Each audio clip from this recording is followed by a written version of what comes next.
Hey everybody, Whitney here, and this week I'm going to be working on a kitchen shadow box.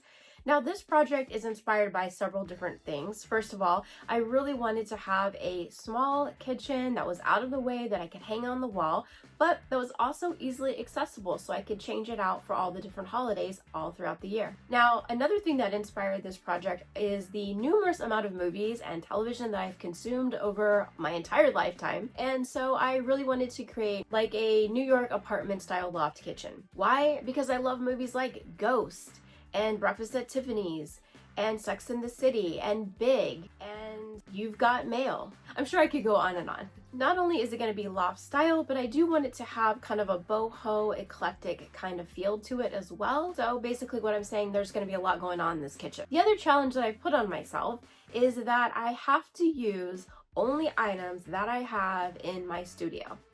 Because, as you know, I have a lot of things sitting around here that just need to be used in some sort of project. So I am going to try the best that I can to just use items that I already have on hand. Again, we have a lot going on in today's project, so let's get started. All right, let's look at the shadow box from the front view. Now, of course, it's a glass front, so I'll keep that propped up for most of the video so that the glass doesn't reflect off of my light. It does have a drawer on the side, and I have an idea for that, which I'll show you kind of at the end what I want to do with that. But the main thing here is that the back part is kind of like a foam board, and it's covered in a burlap type of material. So the first thing I need to do is remove all of that because I want to add in a different background. And then let me go ahead and introduce to you the pieces that I want to use. This kitchen I've had for a really long time. This is a kitchen set made by Town Square Miniatures, and it actually comes in several different finishes. They've sold this type for a long time. It's pretty common. You've probably seen it online many times. But anyway, I have the full kitchen, but I'm not going to be able to use it here. I'll use the other pieces in something else, I'm sure.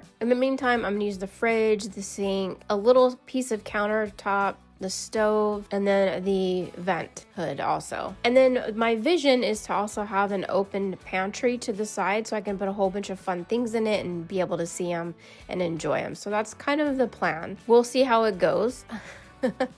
Things can change, obviously, as they do in some of these mini projects. So let me go ahead and remove that back part first so we can have a nice, clean background to work with. Removing this background was a little bit harder than I thought it would be because the foam board is connected with nails. So that was a little bit more difficult. I really had to put some elbow grease into it, but I did get everything out. And so now that we have a fresh little shadow box here, I'm going to go ahead and start putting the background in first. Of course, before I do that, I should show you that because I've turned the shadow box on its side, I did need to also transfer the back hooks so that when it's done, I can hang it on the wall correctly. Now, because I want this to kind of feel like a loft-styled kitchen, I do want to do some exposed bricks. But because I'm also trying to use a product that I already have in my stash as my own personal challenge, I don't really want to create bricks or go out and buy clay. But what I do have on hand, these are vintage Department 56 bricks, and I'm sure they're for a road. You can see that the packaging is quite yellowed here. But I think I have enough to do the back of this. So that is what I'm going to do. I'm going to use these, and it might look hideous. I don't know yet. I'm hoping that it doesn't. All right, so I cut them down and I've glued them in. And what I used to glue them in was liquid nails. This is also what I use when I put a roof on.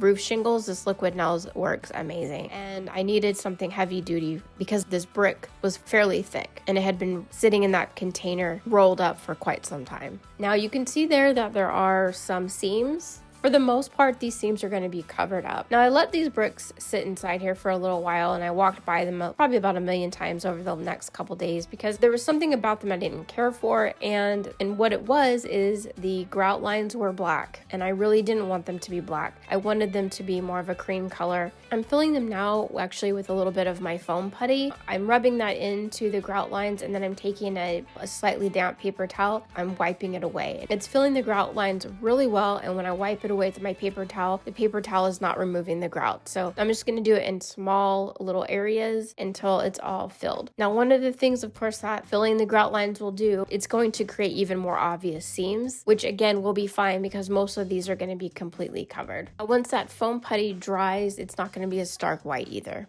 So let me add my pieces back in really quickly here because now I want to start thinking about that open pantry to the side, and so I need to get some good measurements. So I'm using a lot of just remnant wood pieces that I have, which means they're going to be different types of wood. Some is going to be balsa, some is going to be from this leftover pieces of a chimney from an old dollhouse that I never used.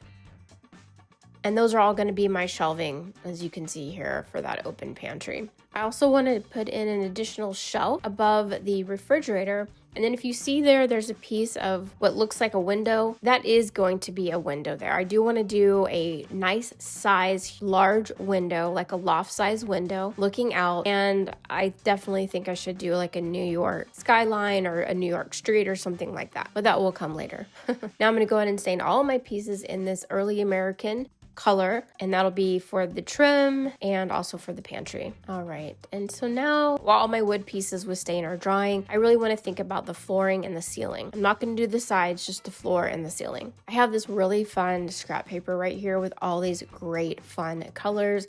I've got greens and blues and reds and golds and oranges and creams, and so I feel like I really can't go wrong with this, and because of course it's already on hand, I'm going to use it. For the ceiling, I have a leftover piece of scrapbook paper also that I used in the Garfield dollhouse as ceiling paper in the bedroom, and I have enough left over here that I'm going to do the ceiling and this for this little kitchen also.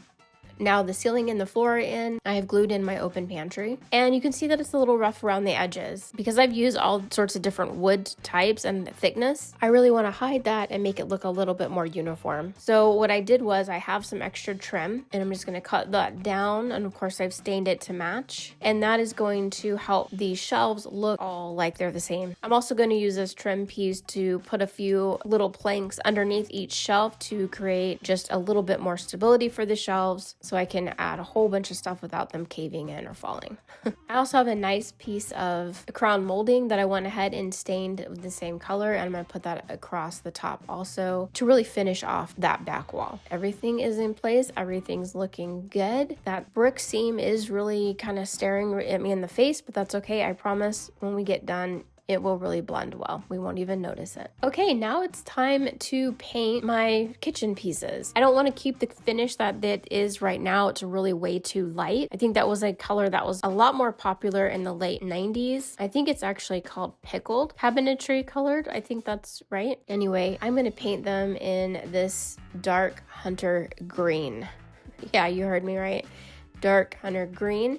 I want them to look wood. I want them to kind of have a faded out look here and there, so it's a little bit uneven. If you're like me, you might be questioning all your life choices right now and rethinking the color of these cabinets, but I am going to push through. I'm not going to concern myself right now with the color of these cabinets, even though I have a lot of doubts, but I have a vision and I'm going to stick with it. And the vision included green. I did remove all of the hardware also because I'll be replacing that. All right, so let's start with the sink and the small cabinet first. So obviously the sink and this little small cabinet are two pieces. Now I did purchase all of this together originally, but that little small cabinet, it doesn't really match up well. It's slightly off. It's a little smaller. It's not as deep. The countertop, they're very different. You can see there. And of course, side by side, there's a seam. And so what I really want to do is make this look more like one piece. So the first thing I'm going to do is glue those two pieces together and line up the counter as much as I can so that it's nice and even. And then to really make them look like one piece, I'm going to take these little coffee stirrers and I'm going to glue them across the countertop, and that will definitely make them one piece. All right, and then here's what that looks like. When the glue is all nice and dry from those coffee stirrers, I'm going to give it a nice sanding, and then I'm going to go ahead and stain it also. All right, and so far so good. That bright white sink though is really popping out. It doesn't look horrible, but I'm not a fan of it, so I will probably change that. What I also want to do to kind of break up the green and also give me the opportunity to add more accessories that I can see inside the shadow box on a daily basis is to remove those two cabinets from the front of the sink, and I would like to replace them with curtains, little curtain sink, because I'm thinking again boho vibes, a little vintage vibes. So that's what I'm gonna do. Now in real life, I don't care for this look at all. Not a fan of the curtain underneath, but for this purpose and to achieve the goal and the look that I want, I'm gonna go ahead and do that. I have a little skewer here that I'm gonna cut down to use as my curtain rod. And then the burlap fabric that I removed from the back of the shadow box, that's what I'm going to use as the fabric for the curtains. It's nice and neutral, pretty much goes with anything. And so that's what I'll be using for the curtain. To hold the curtain rod in place, I actually don't really have true like curtain rod holder or anything like that. And I actually also want to make it in such a way where I can remove the curtain completely and change them out if I want to do different color later on. If I find a really great fabric that I want to use, I want to be able to easily remove them. So what I'm using is just regular, actually like little hooks to hold keys, and that'll help keep this in place. Now in real life, if this was a real kitchen, I would never be able to use these type of hooks because I'd probably be hitting myself on them all the time, and that would drive me crazy. I'd be annoyed, and of course I'd have to remove them. But it works in this application. So I went ahead and I used my super glue to super glue down those hooks. I've made my little curtains, I've added them, and then I'll go ahead and hook those in place. All right, for the sink, again, I just feel like it's too bright white. So what I'm going to do is a couple things. The sink itself, the whole piece actually has a semi-gloss finish on it. So I sanded that down a little bit, and then I wanted to just paint directly on with my metallic copper paint, but it was still not sanded enough. It just wouldn't really adhere properly. So then I decided to go ahead and blue tape everything and wrap it in newspaper. I took it outside and I spray painted it with a stone color because that's what I had on hand as far as spray paints go, which gave it a really fun texture. Didn't care for the color, so then I spray painted it in a gold finish, liked that much better. And then when I got it back inside and it was all nice and dry, then I was able to go over it with my copper paint. And then that worked out great. What I'm trying to say is that it was a process, people. It was a process. For the drawers, what I'm going to do is just dry brush on a different color to each drawer. And I'm pulling all the colors directly out of the flooring that I used. So I have a light blue, I have a tomato color red, and then I have more of a taupe color. And I just did a quick dry brushing on all three of the drawers, and that's going to give that a lot more character. Then because I had some leftover scrapbook paper that matched the flooring, I cut that down and I used those to line the interior of the drawers. So now it looks like it has contact paper inside. Don't know how much I'll be looking in these drawers, but I definitely want to know that something is in there. I think that's fun. So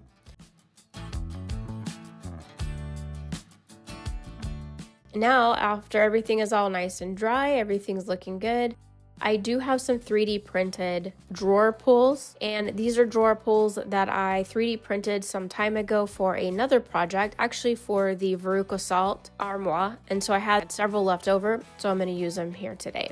So I can use those up too, which is great. So I spray painted them in the same finish as the sink, added a little bit of copper paint to those also to kind of give them a nice blended metal look, and we're pretty much done with the sink. The only thing else I wanted to add, even though I don't think we'll see it because I think it'll be covered by accessories, is a small drain.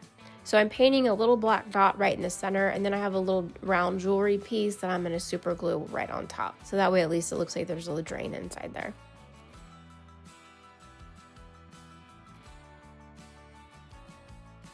Now moving on to that refrigerator, basically I just want to get rid of the metal finish that's on it, which is like a stainless color, you know, like a metal stainless color. And I went ahead and did the same thing. I did blue tape and newspaper, covered up all the green, and then went ahead and did a spray coat of gold. And then I went back over it with my copper paint finish, just to give it a couple different tones of metal. And then that's that. And then the refrigerator will be done.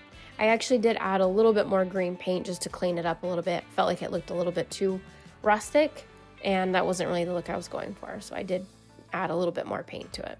For the oven, I removed the gold knobs that are on the top. I felt like they were just cumbersome. They got in the way, and they did take away from the realistic look of the oven. What I want to do with it is just spray paint the whole top in a nice shiny black so that it looks like an actual metal stovetop that you would see in a kitchen. The way I covered the interior of the grates was I just added little pieces of cotton inside there when I went to spray paint it, so I'm just going to pull those out also. Okay, perfect. Looking good, looking good. So let's talk a little bit about the oven portion.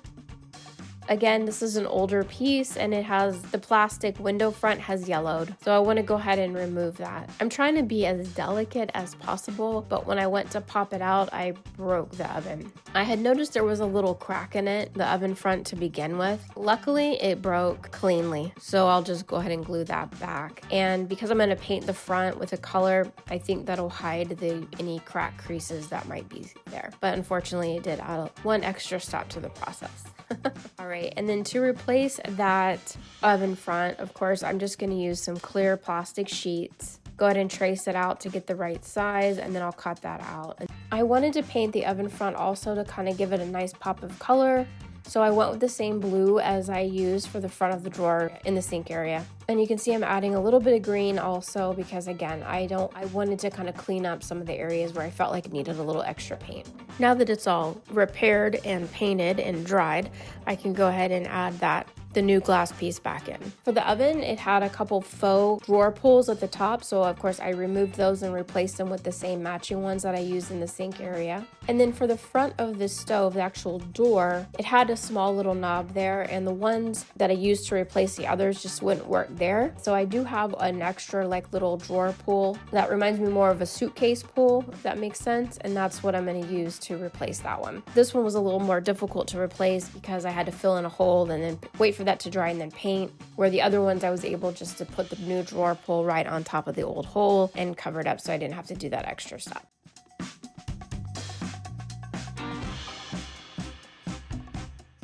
Okay, for the oven hood, pretty simple. You know, obviously it's painted green. My sister bought me these stickers. This is part of my haul. She didn't give these to me this year though. She gave them to me last year for Christmas, and they're kind of fun. These are from the Dollar Tree and they look like metal. And I thought it'd be really fun to use a couple of these. This one right here works to go right along the front edge of that oven hood.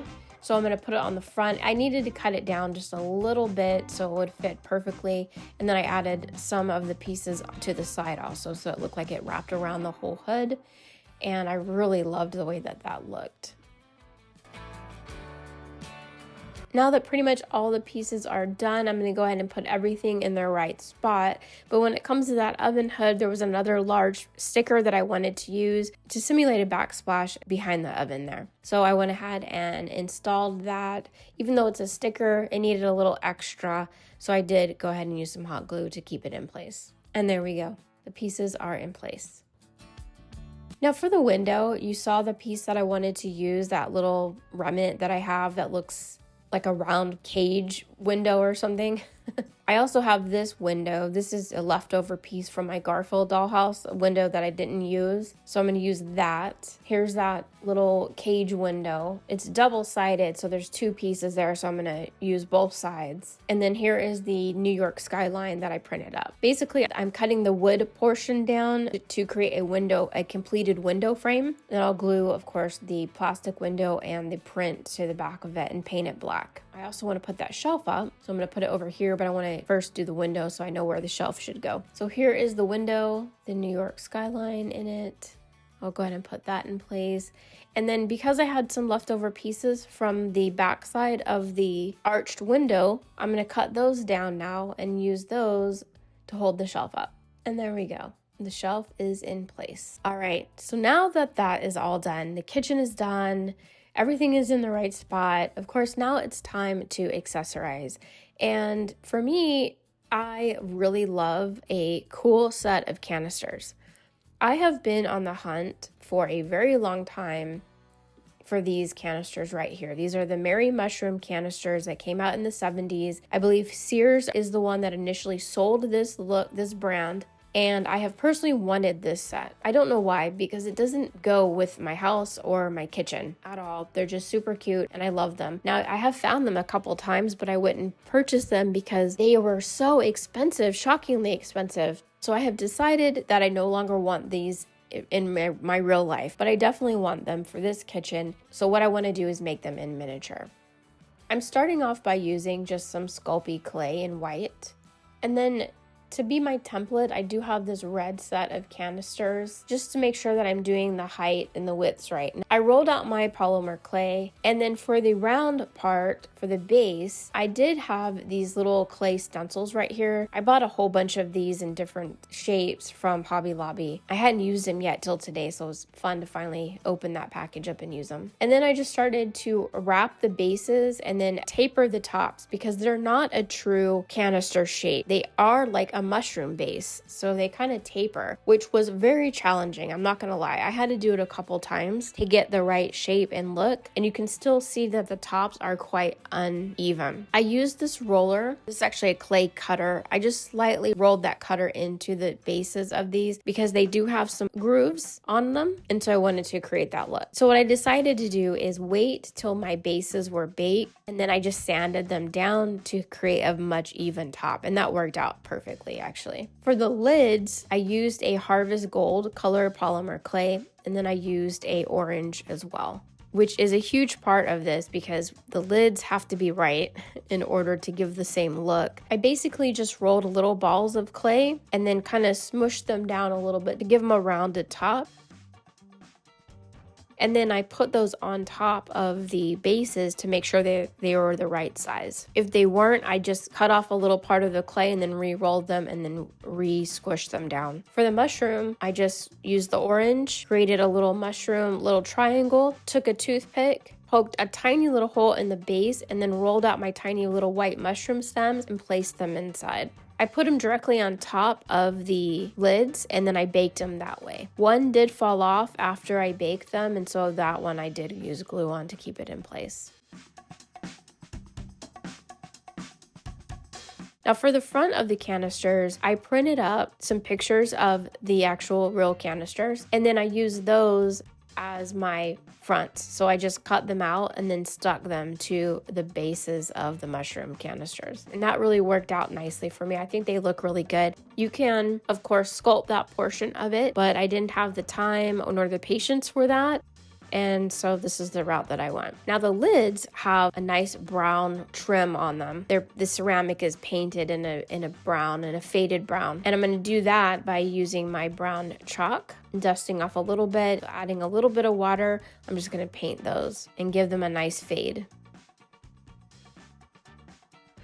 I also took a little cream color chalk and I dusted the bases to allow that cream color to kind of get into the grooves of the bases of the canisters. And then once all the wet chalk paint was nice and dry, I did take my Duracraft satin varnish and I went ahead and gave them a good coat to give them a nice shine. And there they are. All right, now it's time to start filling this kitchen up with accessories. And I really want to start with that open pantry first. Now, you may know this already, but I have been on a mini brands home collection binge, and I have now quite a bit of mini brand home pieces here. Look at all those kitchen accessories that I have. So what I like to do, in addition to all of these other fun pantry items that I already have, I really want to use as much of this as I can in this pantry. And what do you know?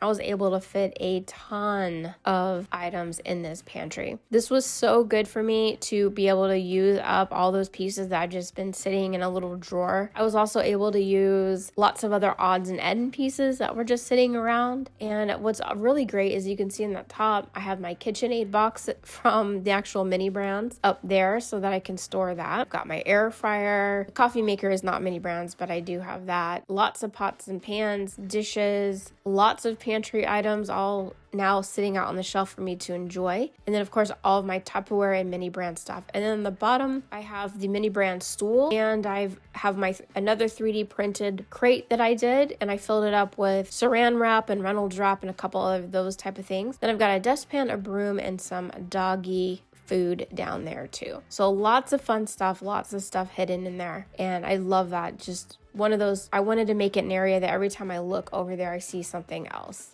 And so I'm happy with that. All right, moving forward with decorating now underneath the kitchen cabinet. Now this, I don't have as much stuff under there. At first I wanted to have it where it was like all cleaning supplies and things like that. But then I thought, well, I don't really have a lot of the cleaning supplies. So I'm going to fill it up with some other things like Tupperware. I've got some dish towels, a cheese grater and a cutting board. I do have a couple cleaning supplies down there at the bottom, and then I have a little dog bowl that I thought would be cute down there too. And so we won't see much of this because of the cabinets being covered with the curtain. We can kind of see them peeking through, and so I think that's really fun to just go, oh, there's some accessories in there. All right, now I want to start filling up the rest of the kitchen. So I'll highlight some different accessories as I put them out.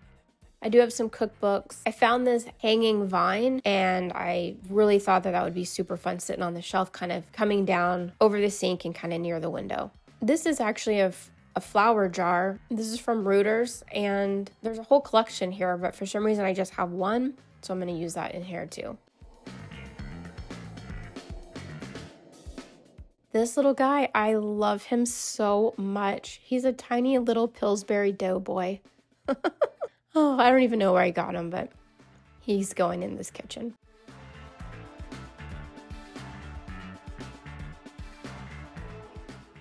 Here's the Mini Brands coffee espresso maker. I'm going to put that on top of the refrigerator. This is one of my favorite kitchen pieces that I own. This is a spice rack right here. I bought this actually for another kitchen, for a future kitchen that I wanted to do. But I think it looks so good in here that it just found its new home. I did buy this at Larry Ann's Small Wonder Dollhouse Shop in Ventura. Here is a really cool copper kettle with lid, and it comes with 4 mugs. If this is something of interest to you, I do have this at my dollhouse shop. The link to the shop is in the description. I want to add a couple dirty dishes to the sink. I think that would be fun. Again, not in real life, it's not fun, but here it's okay. I think it's kind of fun to use the hood as a little shelf, so I'm going to put some of those mugs on the top part of the overhang of the hood, kind of give the hood a little bit of interest. I am also adding a tiny little utensil holder to the back of the oven, to that backsplash behind the oven. All right, and then let's talk about the drawers in the kitchen. I have some stuff that I can fill them up with. I have this really fun colored silverware set, and this is actually another item that you can find in my eBay store. So I took a little bit of my extra trim that I had, and I just glued that into my top drawer so I could have some silverware dividers. And then I have a little bit more silver. I've got a couple spatulas and some other pieces here, and I have this new whisk, another item you can find in my eBay store. So I went ahead and filled the drawer, and so I'm going to go ahead and put that in, and I'll keep it slightly open. So for the second drawer, I thought it would be fun to have like a little junk drawer. Even though it's going to be closed, we're not going to see it. We're going to know what's in there. Some of the things I know that are wind up in my junk drawer. There's plenty in there, more than what we're going to do here, but I thought it'd be fun. Definitely pencils. So I've got pencils and pens. So I've got Larry Ann's Dollhouse Shop. I bought some pencils from her. I had these already on hand. I've got a pair of scissors here. I've got a little lighter. I've got some extra candles, nails and screws and things like that. I've got these little beads that kind of look like buttons. Those are all things that end up in my junk drawer. Plenty of other stuff I could add, like tape I feel like I could add, maybe a couple extra magnets, things like that. Those always end up. Some change ends up in there. But for now, I'll start with this, and we'll just go ahead and kind of throw that in. For the final drawer, I do have a whole bunch of Mini Brands magazines that I've also collected. So I'm just going to throw those all in at the bottom, and that's where they'll live for now. For the refrigerator, I have this magazine cutout that I had for, I can't even tell you how long. But I want to go ahead and cut out those pictures right there. They look like a great family collage of pictures. And then I have these little, this is nail art, but they look like really great fruit magnets to me. I'm going to go ahead and add these on to my refrigerator. Now, generally, what I use to put all of these accessories in place is museum wax. I don't live in a really hot area. If you live in an area where it tends to really get warm, or you're storing this item in a place that tends to be warmer, you might want to use like blue tack instead so that everything is removable. I didn't glue anything down except for the utensil holder that's on the backsplash. I did glue that in place because it was just too heavy for the museum wax to keep in place. So I did use a little bit of glue there. The other thing that I added was a battery operated light at the top, and then once I added in the light, I did go ahead and add in a light switch. I'm assuming that light switch is not just for the light, but also for the garbage disposal. And I thought we needed a couple food items that were already ready, so I did add this little cake, and I added a mini brand muffin tin with muffins that I went ahead and added that to the oven as well. And then just to let you know what I did with that tiny drawer on the side, I just added a few pieces of trim to the interior, and then I'm able to use that now for additional storage for other kitchen items. For example, holiday items for the kitchen, I'll be able to switch out a lot of these items and put in holiday items for the entire year. For example, I've gone ahead and added a few of my Easter accessories to the kitchen just to give you an idea of how fun and easy it is to switch it out and make it fun for the holidays.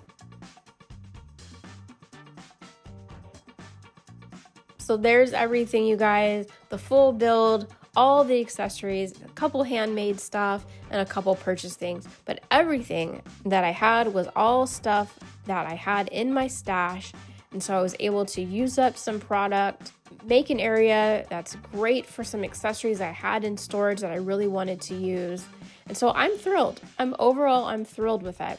And I really got over my fear of that hunter green that I started off with, because believe me, I was questioning everything. I really was questioning life choices. Anyway, I hope that you enjoyed this whole thing coming together. I absolutely did have a blast. So if you haven't already subscribed, go ahead and do so you don't miss out on any future content. I definitely have a lot more projects coming up now that we've done the kitchen. Of course, as you know, I'm still working on the Willy Wonka master bedroom, but I am also going to be working on an Alice in Wonderland garden and backyard to my big Garfield dollhouse. The back of it is still not completed. Let me know what you think of the kitchen today. Something different. Hope that you enjoyed it. Give me a thumbs up, share the video. I really appreciate you being here with me this week, you guys. Have a great rest of your weekend, and I'll see you next time. Bye.